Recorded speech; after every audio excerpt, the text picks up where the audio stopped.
Welcome to the Folktale Project. This is Dan Schulz. Today we start our Norwegian folklore.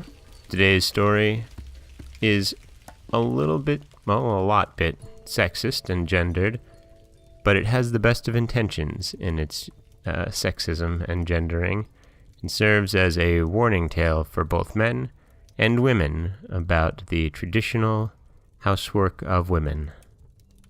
This is The Husband Who Was to Mind the House.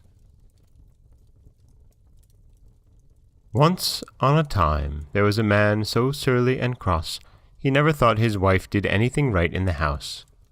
So one evening, in haymaking time, he came home, scolding and swearing and showing his teeth and making a dust.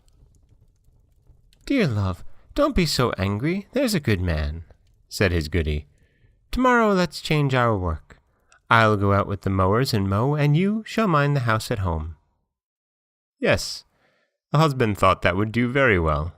He was quite willing, he said.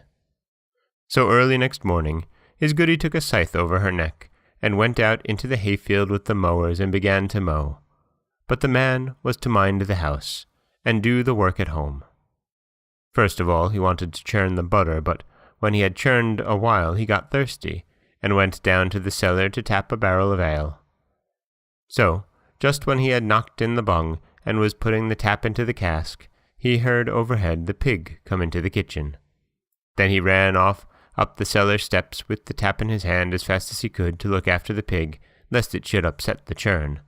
But when he got up, and saw the pig had already knocked over the churn, and stood there, routing and grunting amongst the cream which was running all over the floor, he got so wild with rage that he quite forgot the ale barrel, and ran at the pig as hard as he could. He caught it, too, just as it ran out of doors, and gave it such a kick that piggy lay for dead on the spot.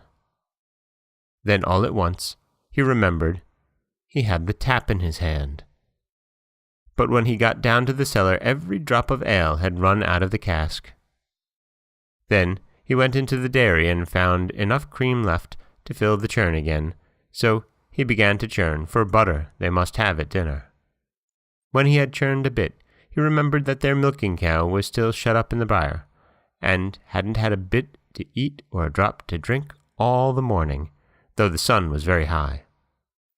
Then all at once he thought 'twas too far to take her down to the meadow, so he'd just get her up on the housetop, for the house, you must know, was thatched with sods, and a fine crop of grass was growing there.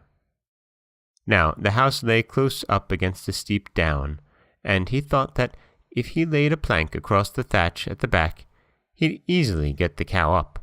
But he still couldn't leave the churn, for there was this little babe crawling about on the floor, and if I leave it, he thought, the child is safe to upset it.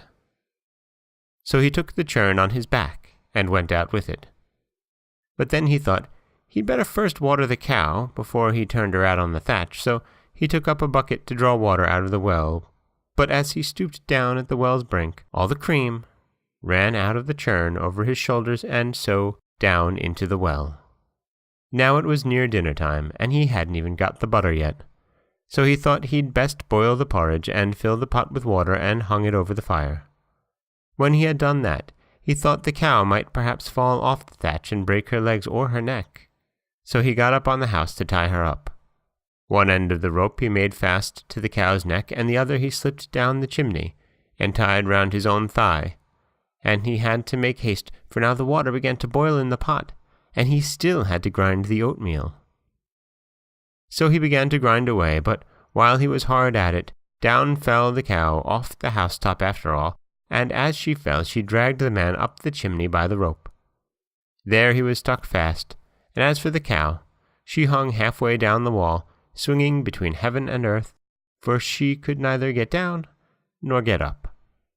And now the goody had waited 7 lengths and 7 breaths for her husband to come and call them home to dinner, but never a call they had. At last she thought she'd waited long enough and went home. But when she got there, and saw the cow hanging in such an ugly place, she ran up and cut the rope in two with her scythe. But as she did this, down came her husband out of the chimney, and so, when his old dame came inside the kitchen, There she found him, standing on his head in the porridge pot. And that is the Norwegian folktale of the husband who was to mind the house. It's a warning tale, both for men and for women. For men, that what was seen as traditional work of women in the house is not as easy as you think it is. And for the women to not leave your husband alone in charge of the house. This is Dan Schulz for the Folktale Project. Don't forget that you can subscribe to the podcast on Apple Podcasts, Stitcher, Google Play, Overcast, anywhere you like to get your podcasts. You can also follow us on Twitter at Folktale Project. You can find us on Auto Radio, TuneIn Radio, iHeartRadio, Spotify, anywhere you like to listen. And you can always head over to folktaleproject.com, where you'll find a new story waiting for you every Monday, Wednesday, and Friday. Thank you so much for listening.